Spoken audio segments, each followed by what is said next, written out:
J'aimerais parler ce matin autour d'un court thème sur le revêtement. La notion de revêtement, je vous propose pour ce faire de lire avec moi dans l'Évangile selon Marc au chapitre 10. Marc chapitre 10, le verset 50. C'est un bonhomme dont vous avez beaucoup entendu, en tout cas son histoire, puisqu'il s'agit de Bartimée. Souvent un texte qu'on lit lors de nos réunions qu'on appelle réunions d'évangélisation, mais combien on peut aussi, ne serait-ce que ce matin, tirer quelques instructions adéquates à nos âmes. Marc chapitre 10 au verset 50. L'aveugle jeta son manteau et se levant d'un bond vint vers Jésus. Amen. L'aveugle en question, il s'agit de Bartimée, il se leva d'un bond, bien sûr à l'écoute et à la réception de la parole de Dieu, de la parole de Jésus. Il s'est levé d'un bond, vint vers Jésus. 38 ans de souffrance. Frères et sœurs, il me semble que le problème majeur de Bartimée ne soit pas la cécité, son aveuglement, mais son manteau. Laissez-moi terminer avant de vous opposer à tout ça.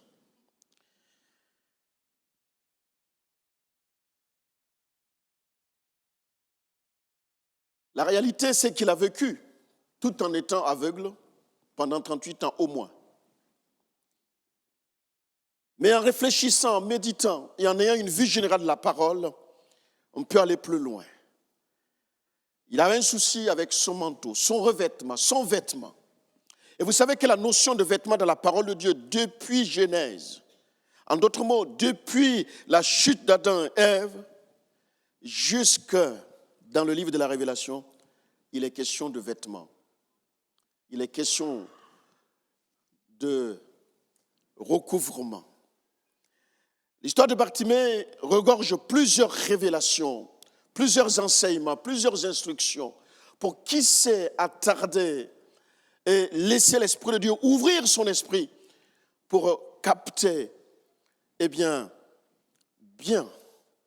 des enseignements pour son âme, de façon individuelle comme de façon collective. Et je souhaiterais m'attarder ce matin avec vous sur une leçon principalement, une leçon propre. C'est celui dont nous lisons au verset 46, juste avant le verset 50. Nous sommes en train d'assister à la présence de Jésus avec ses disciples sur une ville connue, donc Jéricho. Et étant rentré dans cette ville et en train de sortir de cette ville, que le chemin de Jésus et Bartimée vont se croiser. On ne va pas fouiller la Bible ce matin, mais nous savons que cette ville a une histoire qui se termine pas tout à fait bien, puisque c'est une ville finalement maudite. Alors, quel que soit notre sujet de malédiction, sa provenance, je note premièrement que Jésus est capable de rentrer dans la malédiction. Il n'y a pas une situation, une malédiction aussi haute soit-elle, que Jésus va dédaigner en disant non, je ne peux pas mettre pied. Il y met son pied, son corps, son âme, son esprit, et même capable de restaurer celui ou celle qui est dans cette situation de malédiction. C'est comme si Bartimée était finalement doublement pas bien, de lieu où il était, mais aussi de son état. Je signale que Bartimée n'est pas né aveugle. Où c'est que tu tiens ça, Gilbert? Quand je lis le même texte, au verset 51, est-ce qu'on peut l'afficher? Jésus, prenant la parole, lui dit, « Que veux-tu que je fasse, maître, Rabouni ?» Lui répondit l'aveugle, « Que je recouvre la vue. » Plus simplement, que je retrouve la vue. Donc il avait la vue. Il avait la vue. Parce qu'on ne peut pas recouvrir si on n'avait pas perdu. Je note aussi que Bartimée semble connaître quelques traits de l'écriture, grand E. Pourquoi Bartimée n'a pas réagi ou parlé selon l'information qu'on lui a donnée, mais selon la révélation qu'il avait des Écritures. Pourquoi je dis cela? Bartimée entend du bruit, entend du monde grouiller autour de lui. Il s'interroge. Que se passe-t-il? Et là, on lui informe qu'il y a le passage de Jésus de Nazareth. Et là, il lance un cri. C'est tout ce qu'on lui a dit. Il lance un cri, un appel, un SOS, un cri de secours. Et qu'est-ce qu'il dit? Jésus, fils de David, qui lui a dit? S'il n'était pas plus qu'informé. Et c'est à ce sujet que je dis qu'il avait quelques informations qui va lui donner de révéler, ça y est, le temps est arrivé, pour lui aussi. Il savait que naîtrait dans la lignée, dans la maison de David, viendrait le Sauveur. Ça, il le savait. C'est pour ça qu'il parle de cette façon-là. Et ça a été irrésistible. Jésus va s'arrêter. Ce n'est pas juste sa localité qu'il cite, Jésus de Nazareth, mais il parle ici, fils de David. Et là, les choses se rattachent. Je note aussi que ce n'est pas la première fois, il me semble, qu'on a prié pour Bartimée. Ce n'est pas la première fois. Pourquoi je dis cela? Pour vous qui lisez la Bible comme moi, quand vous lisez dans l'évangile de Luc au chapitre 10, on va lire ça ensemble. Luc chapitre 10, Jésus fait le choix, après les 12, il fait le choix de 70 disciples, voilà ce qu'il dit. Après cela, le Seigneur désigna encore 70 autres disciples et il les envoya 2 à 2 devant lui dans toutes les villes. Vous pouvez souligner au pluriel, dans toutes les villes et dans tous les lieux où lui-même devait aller. Ne serait-ce que cela, je sais que ce chemin a été emprunté. Et la Bible dit par ailleurs de prier pour les malades aussi. Donc Bartimée étant au bord du chemin à Jéricho, les disciples l'ont sûrement croisé. Mais Bartimée était toujours là. Et comme je disais, Bartimée semble avoir un problème, plus qu'un problème de cécité, problème de vue, mais de manteau, de revêtement ou de vêtements. D'ailleurs, ce fut le même problème que Adam et Ève vont avoir. Et si je dis que Dieu, et par sa parole, révèle la sensibilité qu'il a vis-à-vis de ce vêtement, d'ailleurs, par espérance et dans l'espérance, il me semble qu'une robe blanche nous attend. Dans la notion d'Adam et Ève, lorsque le péché est entré dans leur âme, une découverte bizarre, ils vont découvrir qu'ils sont nus. Et là, des feuilles de figuier vont servir de camoufler ou de cacher ou de tisser, tout ce que vous voulez, pour l'un vis-à-vis de l'autre. Et la Bible nous dit, sans des détails, que Dieu, et ça m'a toujours fasciné, Dieu s'est préoccupé de couvrir leur nudité, de trouver une solution pour leur nudité, avant de se préoccuper de la réparation de leurs péchés. Lisez bien dans Genèse. C'est juste impressionnant. Dieu, avec la peau d'un animal, et comme on le dit dans les commentateurs aiment à le signaler, et j'y crois aussi, pour avoir la peau d'un animal, il faut l'avoir tué. C'est le minimum quand même. Même si la Bible ne décrit pas l'animal en question, le lieu, le moment qu'il a tué, comment ça s'est fait, bon, par la foi, je crois, ce qui est écrit. Et à ce sujet, la peau d'un animal va servir donc de leur couvrir, donc de leur nudité. Les feuilles de figuier étaient des vêtements de honte. Et le manteau de Bartimée semble être aussi un vêtement de honte.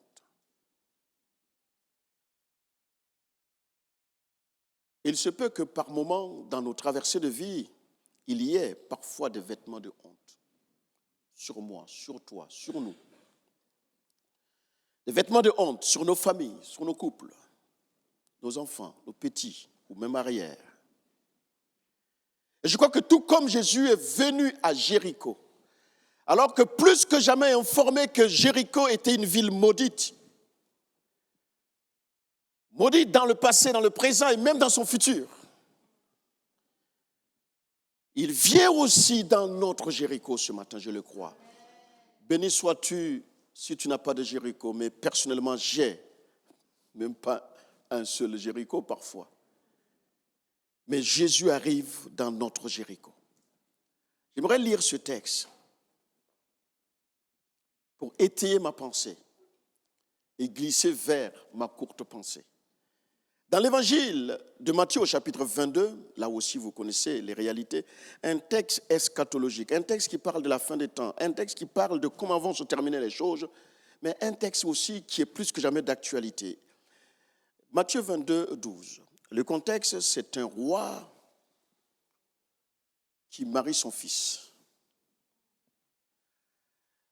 Il lui dit, mon ami, comment es-tu entré ici sans avoir un habit de noces?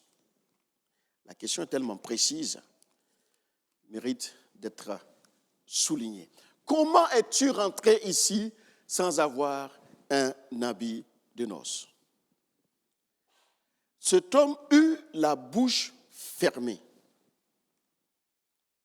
Alors le roi dit au serviteur, liez-lui les pieds et les mains et jetez-le dans les ténèbres du dehors où il y aura des pleurs et des grincements de dents. Car il y a beaucoup d'appelés, mais peu d'élus. Alors nous connaissons très bien le verset 14, la dernière partie, on le cite, mais quand vous replacez ça dans son contexte, mes amis, c'est juste pas évident. Reproché d'être rentré comme un pécheur. Il ne lui reproche pas d'être rentré malade. Mais le roi n'est pas favorable à la manière dont il est habillé. Je ne sais pas combien de convives il y avait, mais il s'est fait remarquer. Bon, qu'on me dise que je ne suis pas convié et que gentiment on me met à la porte, c'est une chose. Mais qu'on me lie les mains, les pieds, ensuite, le mot qui est utilisé, c'est le mot « jeter ». Jetez-le dans les ténèbres de dehors, pas simplement parce que c'est la nuit et qu'il fait sombre. La suite nous dit que c'est encore plus que cela. Dans les ténèbres de dehors où il y aura. Ce n'est pas simplement là où il y a, où il y aura des pleurs et des grincements de dents. C'est l'aspect eschatologique des choses, mais dans le réel, ce n'est pas un texte imagé, métaphorique, juste comme ça, non. La réalité, c'est que il y a quelque chose qui semble toucher ce roi-là. Le but, ce n'est pas de faire le parallélisme ce matin, parce que le roi, il y a une typologie, les convives, il y a une typologie, il y a la typologie de l'Église, il y a la typologie du maître qui reviendra chercher, bien sûr, son Église, il y a tout cela. Mais je note quand même que ça semble être musclé son histoire, pour une histoire de vêtements. Et ce matin, j'espère que vous comprenez que je ne parle pas simplement d'une tenue comme ça. Quand vous parcourez l'Ancienne Alliance, encore l'Ancien Testament si vous voulez, eh bien, ceux qui servaient le Seigneur, jusqu'à leur caleçon, il y avait un regard particulier du maître. Quand même, Seigneur, ça va trop loin. Oui. La Bible parle régulièrement de tunique. La Bible parle de manteau, Joseph, Moïse. La Bible parle régulièrement de ces aspects-là. Lorsque le roi, dans ce texte, remarque au milieu des convives qu'il y a un homme qui n'était pas revêtu de vêtements de noces, parce qu'il y a des vêtements de noces, à cause des vêtements non changés, cet homme va être exfiltré et mis non pas seulement dehors, mais là où il y a des graissements dedans. Frères et sœurs, quel est le but de notre course? Quel est le but de la course dans la carrière qui nous est ouverte? Quelle est notre attente? Qu'est-ce que je dirige ou qu'est-ce que je mène comme combat qui va m'amener vers la patrie céleste ou dans la patrie céleste? Je vais à une émission il y a longtemps, puisque c'est déjà eu lieu, je parle ici des JO de Paris, qui a eu lieu en France. Et une athlète jamaïcaine, il me semble, il y a eu un zoom des journalistes à son sujet pour montrer comment elle s'y est prise. Elle s'est préparée pendant 4 ans pour venir compétir. Avec des objectifs clairs, atteignables, et elle va les atteindre. Elle a même remporté médaille de bronze. Elle s'y est préparée. Si la désobéissance a un coût, un prix, l'obéissance aussi.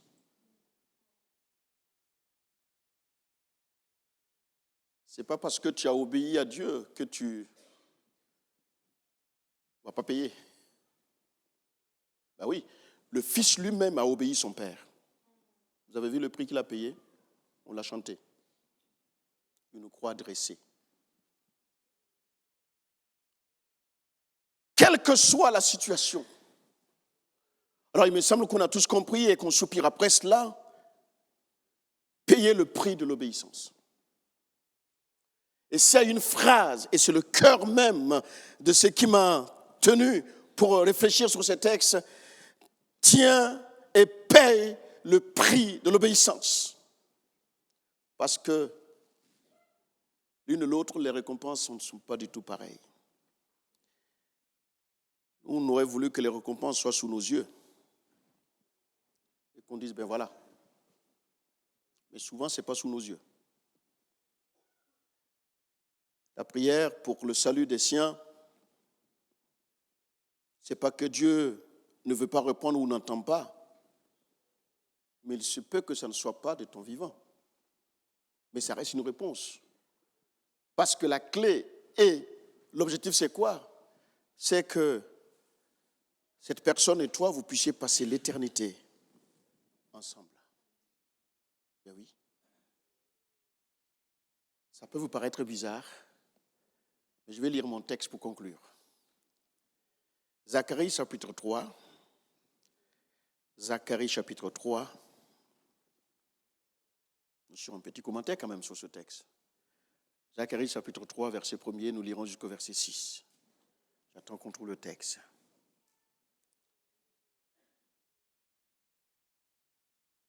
L'homme de Dieu parle et écrit ceci. Il me fit voir Josué, le souverain sacrificateur, debout devant l'ange de l'Éternel,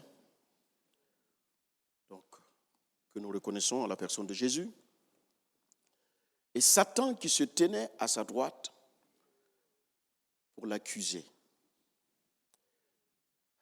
J'aimerais dire une chose. Satan n'accusera jamais à distance. Il n'attaque jamais à distance. Alors, non, on ne m'a pas compris. Quand vous regardez dans Genèse, comment ça s'est passé? Tellement proche que c'était facile de choper le fruit,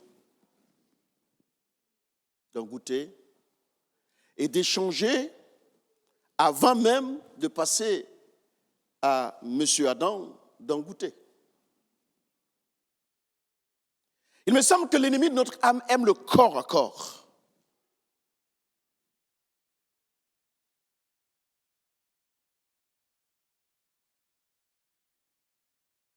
Et plus il est proche, comment allez-vous et comment pouvez-vous m'expliquer ce texte que Satan se tenait à la droite de l'ange de l'Éternel pour accuser le souverain sacrificateur? Comment expliquez-vous que Satan se promenait un certain jour, parcourait la terre et va raconter je ne sais quoi à Dieu au sujet de Job? Alors quand on ne prend pas la hauteur de la méditation de la Bible, on peut me dire Seigneur quand même, c'est quoi cette histoire-là? Tu es Dieu et tu parles encore avec Satan? Ça semble ne pas coller. Il y a des mystères, mes frères et mes sœurs. Si vous voulez savoir pourquoi ça, en tout cas, personnellement, il y a longtemps que j'ai arrêté de réfléchir à ce sujet parce que, et alors? Je continue la lecture. Parce que c'est troublant. Regardez ce que l'Éternel dit. Déjà, le fait de dire que l'Éternel dit à Satan, déjà, que l'Éternel te réprime, Satan, que l'Éternel te réprime 2 fois, lui qui a choisi Jérusalem. N'est-ce pas là un tison arraché du feu? Or, Josué était couvert de vêtements sales et il se tenait debout devant l'ange. Le petit secret, ce qui attire Satan à faire le corps à corps ou à accuser de cette façon, ce n'est pas le cœur de Josué, mais son vêtement sale était comme une raison d'être, d'expliquer et de justifier la présence de Satan. Je continue la lecture. L'ange prenant la parole dit à ceux qui étaient devant lui, il n'était pas seul, il y avait comme une armée céleste, mais on a comme l'impression que c'est l'ange de l'Éternel, Satan et Josué le souverain sacrificateur. Et il dira, ôte-lui les vêtements sales. L'ange de l'Éternel n'est pas en train de parler à Satan, ce n'est pas à Satan d'ôter ça, mais à tous ceux qui travaillent à son compte, on va dire. Puis il dit à Josué, vois, je t'enlève ton iniquité et je te revêts d'habits de fête. Je dis qu'on mette sur sa tête un turban pur, et ils mirent un turban pur sur sa tête et ils lui mirent des vêtements. L'ange de l'Éternel était là. L'ange de l'Éternel fit à Josué cette déclaration, verset 7. Ainsi parle l'Éternel des armées. Si tu marches dans mes voies et si tu observes mes ordres, tu jugeras ma maison et tu garderas mes parvis et je te donnerai libre accès parmi ceux qui sont ici.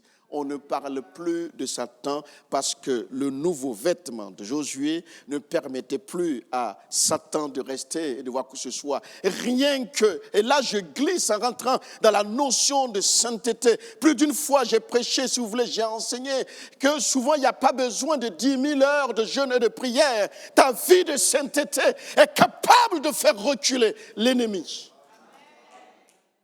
Et quand c'est comme ça, Observe le silence et laisse Dieu combattre. Ça, c'est que des mots que nous disons. Mais quand la réalité est là, on fait comment? C'est tellement facile de faire ce qu'on peut faire et ce qu'on sait faire.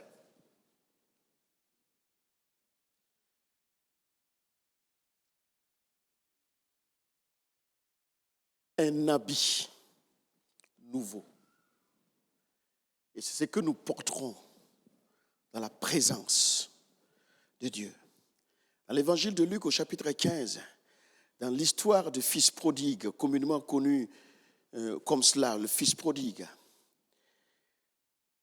la manière dont le Père, qui est aussi l'image du Père céleste, ici, va accueillir le fils qui avait tout jeté, qui avait tout gâché et qui revient à la maison. Avant de parler, de lui mettre la nouvelle robe, l'anneau au doigt et tout ce que vous voulez, il me semble qu'il y a eu une façon de prendre le fils qui est juste impressionnant. Frères et sœurs, quel est l'état de ton vêtement?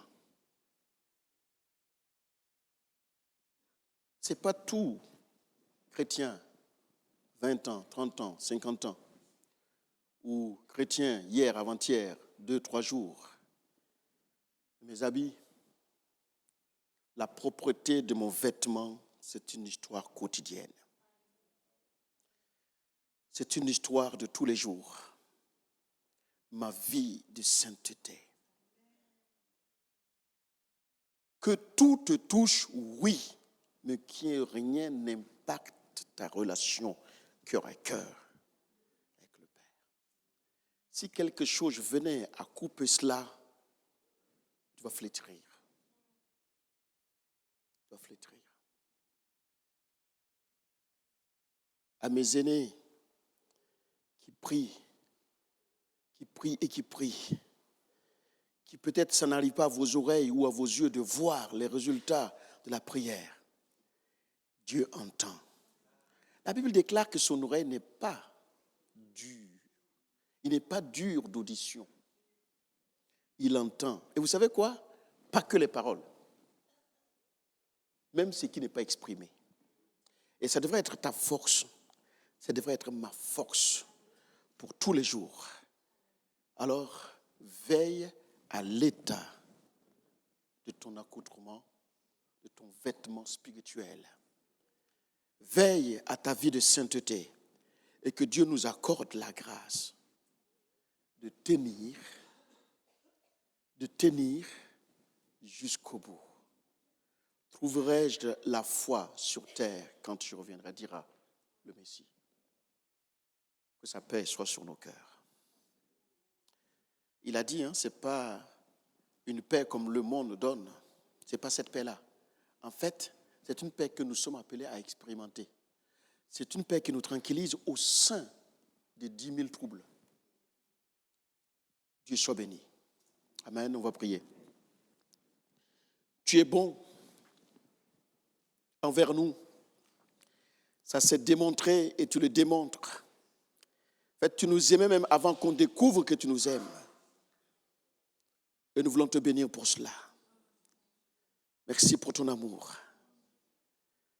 Car nous sommes confondus devant tant d'amour. Lorsque je médite sur ma couche, lorsque je réfléchis sur mon sort, lorsque je fais le bilan de ma vie chrétienne, parce que c'est avant tout cela, avant d'être un serviteur, c'est avant tout l'enfant de Dieu que je suis. Lorsque je fais la somme, force est de constater que tu as eu plus d'une raison pour te dissocier de moi, pour s'opposer. Mais tu as toujours été là. Et tu es encore là. Et tu seras encore là. Enseigne-nous à observer tes voies. Enseigne-nous à être captivés lorsque tu es en action, que nous comprenions que notre Père est un Père. Tu as eu des phases où tu as été comme un agneau qu'on traîne et qu'on mène à la boucherie. Et aujourd'hui, la Bible déclare, et nous le croyons, que tu es assis à la droite du Père. tu intercèdes. Nous savons que tu es bientôt là. Bientôt là.